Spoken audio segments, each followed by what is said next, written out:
Banyak orang yang terpuruk hutang pinjol bukan karena gaya hidupnya yang foya-foya atau mewah, tapi karena melakukan satu kesalahan fatal, yaitu gali lubang tutup lubang. Mereka menutup hutang yang lama dengan membuka hutang yang baru. Mereka pikir dengan seperti itu mereka akan terbebas dari intimidasi dan penagihan hutang. Padahal akan tiba nanti saatnya mereka benar-benar tidak bisa lagi membayarnya.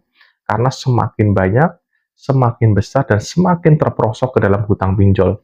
Mereka beranggapan, tutup dulu hutang yang lama dengan membuka hutang yang baru. Terus-menerus, sampai akhirnya mereka stuck nggak bisa membayar. Salah satu solusi ketika kita tidak bisa membayar hutang pinjol, yaitu dengan cara menunda pembayaran. Apa resikonya? Ya pasti intimidasi, ancaman di WA, mungkin tetangga, saudara, atau teman kerja jadi tahu. Tapi itu adalah solusi paling ringan, paling gampang ketika kita tidak bisa membayar. Karena ketika kita mencoba melakukan gali lubang tutup lubang, itu bukan menyelesaikan masalah, itu justru membuka masalah-masalah baru lagi. Ya saya berbicara karena saya mengalaminya. Dulu saya pikir menutup hutang lama dengan membuka hutang baru adalah salah satu solusi menunda ditagih. Sebenarnya itu aja. Kita malu untuk ketahuan sama saudara, malu ketahuan tetangga, malu ketahuan teman kerja ketika ditagih hutang. Tapi itu adalah solusi terbaik. Dan ketika kita merasa takut, itu adalah resiko yang harus kita terima.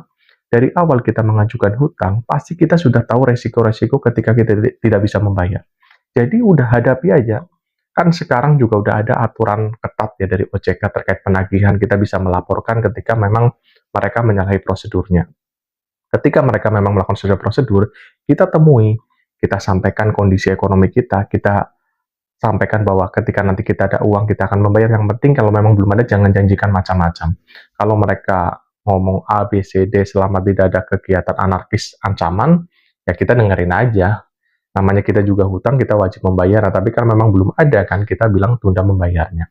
Jadi, buat kalian yang lagi bingung nggak bisa bayar hutang, jangan benar-benar jangan sekali-kali coba gali lubang tutup hutang. Itu bukannya menyelesaikan, itu justru akan semakin membuat kalian terperosok semakin dalam. Saya sudah melewati proses itu ya. Sekarang saya sedang mencoba memulihkan untuk membayar satu persatu. Kenapa hutang saya semakin banyak? Ya karena saya dulu berpikir bahwa gali lubang tutup lubang adalah solusi. Ternyata apa? Itu justru membuat masalah baru. Jadi udah deh, terima resikonya untuk ditagih, diintimidasi, diancam-ancam. Itu WA saya banyak gitu. Anak saya belum bisa membayar, tapi mau gimana lagi, dan udah ada yang datang ke rumah, udah ada. Ya saya sampaikan kondisi ekonomi saya. Alhamdulillah mereka bisa menerima. Mereka mengerti dan saya bayar tiap bulan sesuai kemampuan saya. Jadi jangan mencoba-coba kalian menyelesaikan hutang dengan hutang ya. Lebih baik tunda pembayaran, hadapi resikonya sambil kita cari peluang kerja baru, peluang pemasukan baru. Entah bikin konten, entah jadi afiliator, entah pekerjaan apapun di luar pekerjaan kita.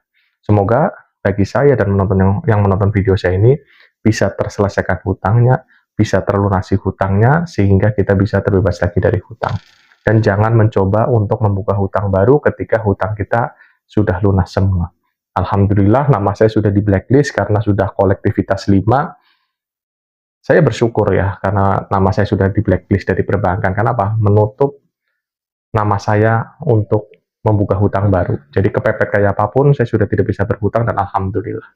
Semoga video saya bermanfaat. Tulis di kolom komentar terkait pengalaman-pengalaman kalian menyelesaikan hutang, supaya menjadi ilmu yang bermanfaat buat saya pribadi dan penonton yang lainnya. Sampai jumpa di video saya selanjutnya.